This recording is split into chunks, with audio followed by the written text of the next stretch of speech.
మామిడి కొమ్మలలో ముద్దుల గుమ్మలలో సందళ్ళు నిప్పరె పందిళ్లలో బంగారు బొమ్మలలో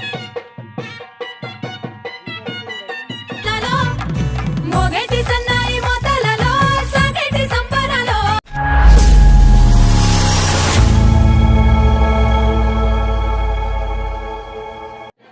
కళ్యాణమై నాగల తర్వాత కూడా అందరూ మరియు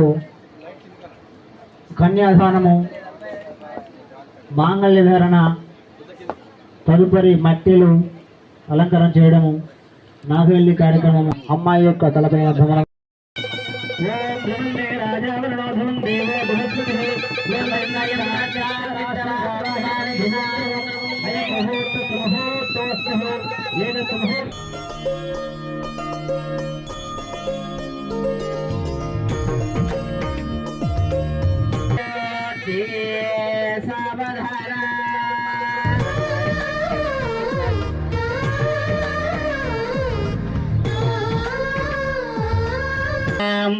ఏకతమే విఖ్యామహంకార పృథివ్యాపస్తేజో వాయురాకాశాధ్యవరుణైరావృతే. అందరికీ అక్షంతరస్తుని తీసుకోండి. మాంగళ్య ధారణకి మంగళసూత్రానికి చేకూరుతుంది. అక్షింతలు అంటే క్షతము కానివి, ఎప్పటికీ నిలిచేవి అనేటువంటి అర్థము.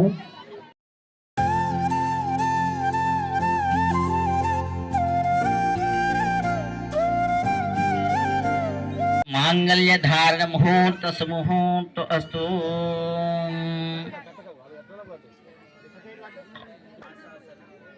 సోమనసం, ప్రజాగం, అగ్నే, రణవ్రత, సన్నేహ్య, సుకృతాయకం, మాంగళ్యం,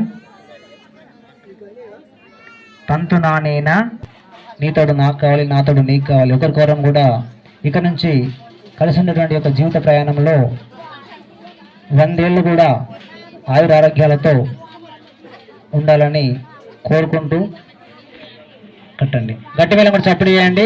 ఓం మాంగళ్యం తంతునానేన ఉభయ కుశల చిరజీవన ప్రసుక భరిత మంజుళతర శృంగారే సంచారే.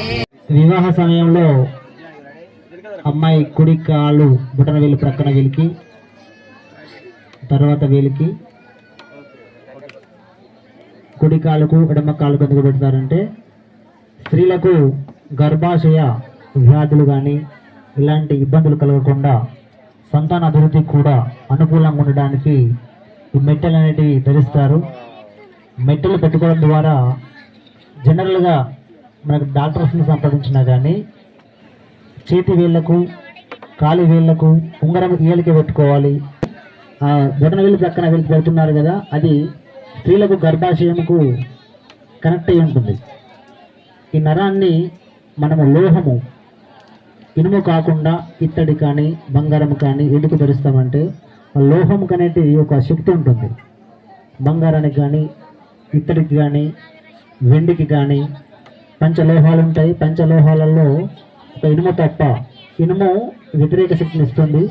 మిగిలిన 4 ఆకర్షించి అంటే అనుకూలమైనటువంటి శక్తిని ఇస్తాయి. కాబట్టి మనము ఆ బొటన వేలు ప్రక్కన ఉన్న మెట్టలు ఏ వేలుకు పెడతామో అది ఆ వేలు యొక్క నరము స్త్రీలకు గర్భాశయానికి అటాచ్మెంట్ అయి ఉంటుంది. కాబట్టి లోకాభయాంకరి శ్రీ చండీ కాంబాణికు జయమన ప్రాణాలనివని తన మనసంత నీదని తన వలపంత నీకని అవధులు లేని ప్రేమకై మోక్షేచగా 3 ముళ్ళతో 7 అడుగుల అగ్ని సాక్షిగా ఇద్దరు ఒకటిగా